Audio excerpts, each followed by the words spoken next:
اللہ تعالیٰ نے قرآن حکیم میں ارشاد فرمایا کہ افحسبتم انما خلقناکم عبثا وانکم الینا لا ترجعون، فرمایا کیا تم یہ گمان کرتے ہو کہ ہم نے تمہیں بیکار پیدا کیا ہے،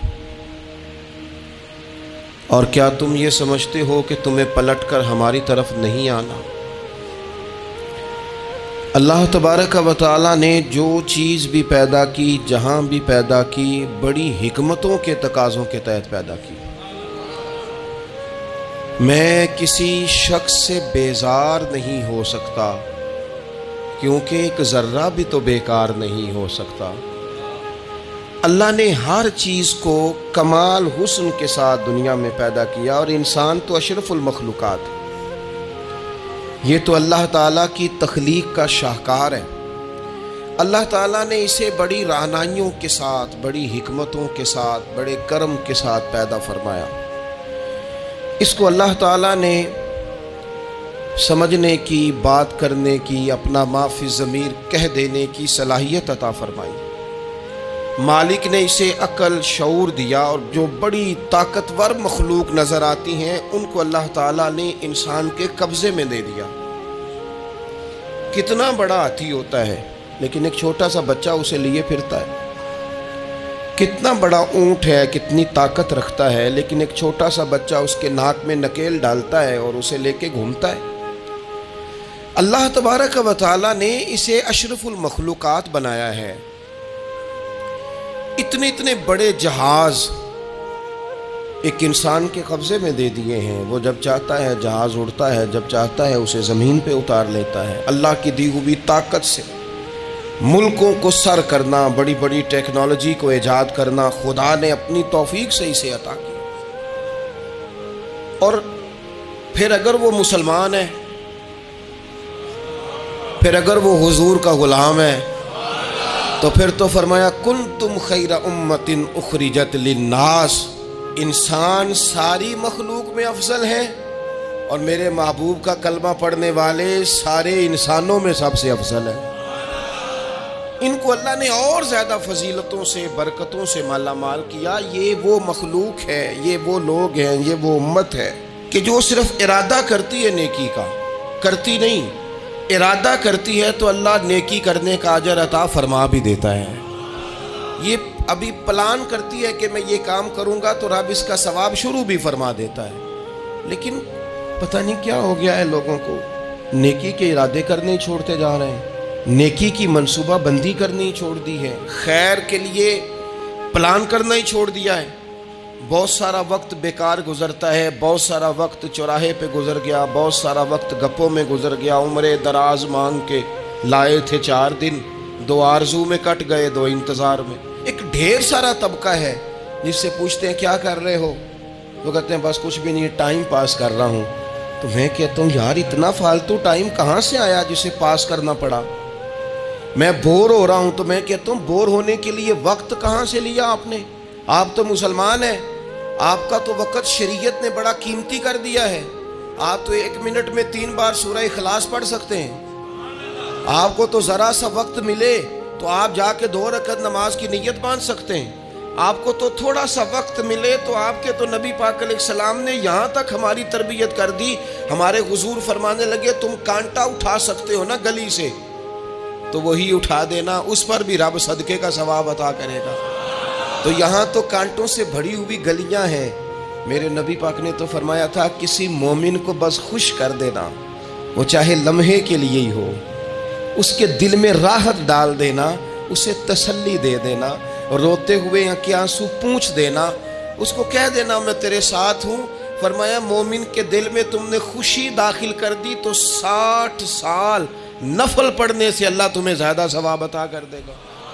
تو یہ فارغ بیٹھنے کا وقت کہاں سے آیا؟ یہ بور ہونے کا ٹائم کہاں سے آیا؟ ہم نے اپنے آپ کو بیکار کر لیا ہے، اور رب نے نہیں بیکار پیدا کیا، ہم نے بیکار کر لیا، ہم نے اپنے آپ کو زنگ لگا لیا۔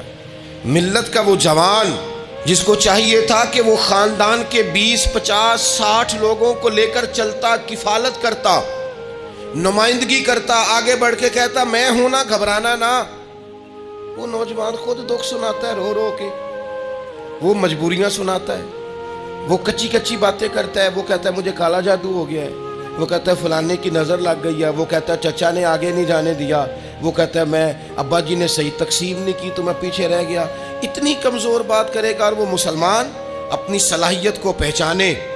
حضرت سعدی شیرازی کے پاس ایک شخص نے بیٹھ کے اپنے دوستوں کی غلطیاں گنوانی شروع کر دی، ان میں یہ بھی غلطی ہے، یہ بھی غلطی ہے، یہ بھی غلطی ہے، یہ بھی غلطی ہے، یہ بھی غلطی ہے۔ تو حضرت سعدی ہنس پڑے، فرمانے لگے اور یاد رکھ تیرے سجن بڑے ہی برے ہیں، اور پانی بڑا بھی گندا ہو نا تو آگ بجھانے کے کام پھر بھی آ جایا کرتا ہے۔ کوئی تو خوبی ان میں تلاش کر لینا، پانی بڑا بھی گدلا ہو تو آگ تو بجھاتا ہے کہ نہیں بجھاتا۔ ہمارا یہ مزاج بن گیا ہے کہ ہم اپنی صلاحیتوں سے کام ہی نہیں لیتے، ہمیں پتہ ہی نہیں ہم کیا کر سکتے ہیں۔ میرے رسول پاک صلی اللہ علیہ وسلم کا کمال یہ ہے کہ حضور نہ انسان کی صلاحیتیں اجاگر کر دیتے، محبوب اجاگر کر دیتے، حضور اندر جذبہ پیدا کر دیتے۔ اس طرح کا وہ اقبال کہتے ہیں کہ تمہارا وقت کا امام وہ نہیں ہوتا جو تمہیں کہے حالات بڑے خراب ہیں، اس قوم کا کچھ بھی نہیں ہو سکتا، اس ملک کا کچھ بھی نہیں ہو سکتا، فلانا ادارہ بھی خراب ہو گیا، فلانا بندہ بھی کرپٹ ہو گیا، فلانا بھی دنیا دار ہو گیا، پیر بھی خراب ہو گئے، مولوی بھی خراب ہو گئے، سیاستدان بھی خراب ہو گئے، اور بیوروکریٹس بھی خراب ہو گئے، اور تاجر بھی خراب ہو گئے، اور فلانی برادری یہ ظلم کرتی، فلانا قبیلہ یہ ظلم کرتا ہے، فلانے شہر کے لوگ، اسی چکر میں صرف مایوسیاں پھیلانی ہے، کبھی خیر کی بات ہی نہیں کرنی۔ لیکن اقبال کہتے ہیں کہ ہے وہ تیرے زمانے کا امام برحق جو تجھے حاضر و موجود سے بیزار کرے، اور موت کی شکل میں دکھلا کے تجھے جلوہ یار زندگی تیرے لیے اور بھی دشوار کرے، وہ تیرے اندر رمق پیدا کرے۔ آج جو حاجی غار سور پہ جاتے ہیں تو یہ لوگ پانی کی بوتل ان کی بغل میں ہوتی ہے، رستے میں 3-4 جگہ بنی ہوئی ہیں، پانی پئیں، چائے پئیں، جوس پئیں، بندوبست ہے، آپ کے کھانے پینے کے لیے آپ چیزیں خرید سکتے ہیں۔ اوپر جائیں تو وہاں بھی سارا کچھ بیٹھنے کا بہترین اہتمام ہے۔ جب حضرت صدیق اکبر گئے تھے تو دن کو نہیں گئے تھے، رات کو گئے تھے، اور جناب اسماء بنت ابی بکر جب رات کو کھانا لے کے جاتی تھی تو وہاں تو دن کو آج بھی 1400 سال کے بعد بھی آبادی کوئی نہیں۔ اس وقت کیا منظر ہوگا، اور اب رستہ بن گیا تھا، اب تو رستہ بھی نہیں تھا۔ تو حضرت اسماء کہتی ہیں میں اکیلی روٹی پکاتی تھی، پھر اسے باندھتی تھی، پھر میں یہ نہیں کہ 2-4 میرے ساتھ ساتھی چلو تو پھر غار سور پہ چلتے ہیں، لوگ تو یوں جاتے ہیں نا۔ فرماتی میں دیکھتی تھی ادھر ادھر کہ کوئی ہے تو نہیں، دیکھ تو نہیں رہا۔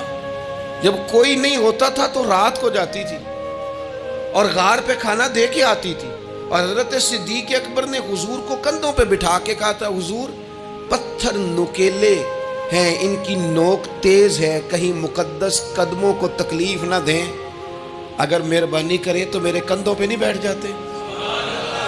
حضور حضرت صدیق اکبر کے کندھوں پہ بیٹھ گئے۔ درویش کہنے لگے پباں پار قدم نہیں جے لاؤندا تے سور پہاڑ تے چڑھیا جاندا، او پیا جاندا جے یار نبی دا، اے اصلی دلدار نبی دا، او پیا جاندا جے یار نبی دا، اے اصلی دلدار۔ اپنے اندر جذبہ پیدا کرے، ہم کچھ کر سکتے ہیں۔ غریب ساری زندگی دکھ ہی سنائے گا کہ میں غریب ہوں، اس نے محنت کب کرنی ہے، جد و جہد کب کرنی ہے، اس نے آگے کب پڑھنا ہے، وہ کب تک یہ کام کرے گا۔ اپنی زندگی کے اندر شعور پیدا کریں اور اپنی صلاحیت سے کوئی نفع لیں۔ آپ کیا کر سکتے ہیں زندگی میں؟ میں نے کہا کچھ نہیں کر سکتے، گلی سے روڑا تو اٹھا سکتے ہیں کہ نہیں؟ کچھ انقلاب اپنے مزاج میں پیدا کریں، کچھ تبدیلی پیدا کریں۔ اس کے لیے سب سے زیادہ ضروری یہ ہے کہ ہم اپنے اندر اخلاقی تبدیلی لانے میں کامیاب ہو جائیں۔ کائنات میں قوم وہ سمجھتی ہے جن کا اخلاق سنور جاتا ہے، اور جو لوگ اپنے اندر اخلاقی تبدیلی نہیں نہ لاتے، آپ دیکھیں نبی پاک علیہ السلام کا انقلاب کس طرح کا ہے۔ عرب کے لوگ سمجھتے تھے کہ معاف کرنا بزدلی ہے، صبر کرنا بزدلی ہے۔ وہ کہتے تھے یہ کیا بات ہوئی، ہمارا دشمن کیا سمجھے گا کہ بزدل ہے، انہوں نے معاف کر دیا ہے۔ وہ کہتے تھے معاف کر دیں تو کمزور پڑ جائیں گے، سامنے والا کہے گا کہ ان کے پلے کچھ نہیں، معاف کر دیا۔ اور ہمارے زمانے میں آج معاف کمزور آدمی کرتا ہے، طاقتور آدمی معاف نہیں کرتا۔ وہ جس کے پاس طاقت نہیں ہوتی وہ کہتا ہے ٹھیک ہے میں نے اللہ پہ چھوڑ دیا، حالانکہ اس نے بھی اچھا کیا، پر کمال تو یہ ہے کہ تیرے پاس ساری طاقت ہو پھر بھی تو فیصلہ اللہ پہ چھوڑے۔ اور حضرت موسیٰ کلیم اللہ علیہ السلام نے عرض کیا تھا مالک تیرے بندوں میں تیری نظر میں معزز کون ہے؟ تو رب کریم نے فرمایا میرے کلیم جس کے پاس بدلہ لینے کی طاقت ہو پھر بھی معاف کر دے وہ رب کی نظر میں بڑی عزت والا ہے۔ عرب کے لوگ سمجھتے تھے یہ بزدلی ہے کہ میں معاف کر دوں، لیکن حضور نے ان کو اخلاقی طور پہ بدل دیا، اور نبی پاک نے فرمایا معاف کرنا بزدلی نہیں، یہ تو اعلیٰ ظرفی ہے۔ تو پھر کس طرح بھلا معافی ان کو ہوئی؟ فتح مکہ کے دن حضور نے اس طرح نہیں معاف کیا کہ پہلے ہمارے ہاں بھی لوگ معاف کرتے ہیں تو ہم پتہ کس طرح معاف کرتے ہیں، پہلے ساری اس کی زیادتیاں گنواتے ہیں۔ پتہ ہے نا تو نے اس وقت کیا کہا تھا، یاد ہے نا تو بڑی ڈینگے مارتا تھا، یاد ہے نا تو بڑی بڑکے مارتا تھا۔ عرب کے لوگ سارے سامنے کھڑے ہیں، پتہ کون کون ہیں؟ اکرمہ بن ابو جہل آخری دن تک لڑے، ابو سفیان آخری دن تک لڑے، سارے لوگ سامنے کھڑے، کچھ بھاگ گئے ہیں جان بچا رہے ہیں۔ حضور نے کیا فرمایا؟ فرمایا پتہ تمہارے ساتھ آج سلوک کیا کرنا ہے؟ یا رسول اللہ بتائیے۔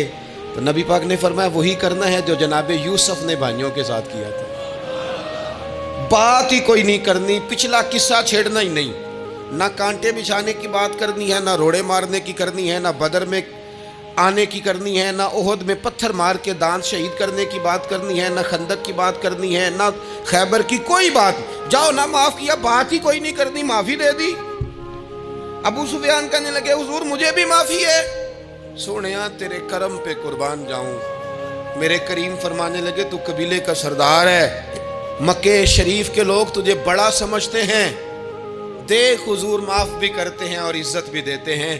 فرمایا جا میں نے تجھے معاف کیا، اور جو تیری حویلی میں آ کے پناہ لے لے گا میں اسے بھی معاف کر دوں گا، اسے بھی معافی مل جائے گی جو تیرے گھر آ جائے گا۔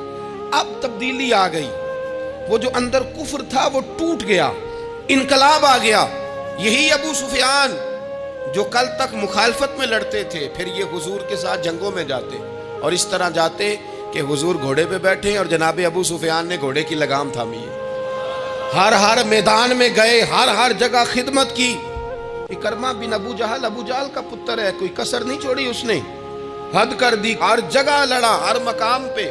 لیکن فتح مکہ کے موقع پر یہ بھاگ گیا تھا، جان بچا کے چھپ گیا۔ اس کی بیوی آئی، آگے کہنے لگی سونیا میرے چھوٹے چھوٹے بچے ہیں، مجھے پتہ چلا ہے کہ میرے شوہر کے لیے آپ نے ڈیتھ وارنٹ جاری کر دیے ہیں کہ جہاں ملے مار دیا جائے، صحابہ نے یہ اعلان کیا ہے، وہ سخت مجرم ہے، اس کے لیے سخت آرڈر جاری کیا گیا ہے۔ تو کریم کیا فرمانے لگے؟ حضور فرمانے لگے تو کیا چاہتی ہے؟ میں کوئی آپ کو قصہ تو نہیں نہ سنا رہا، خدا را مہربانی کریں، تھوڑا سا دل بڑا کریں، تھوڑا سا۔ وہ ساس کہتی ہے جی میں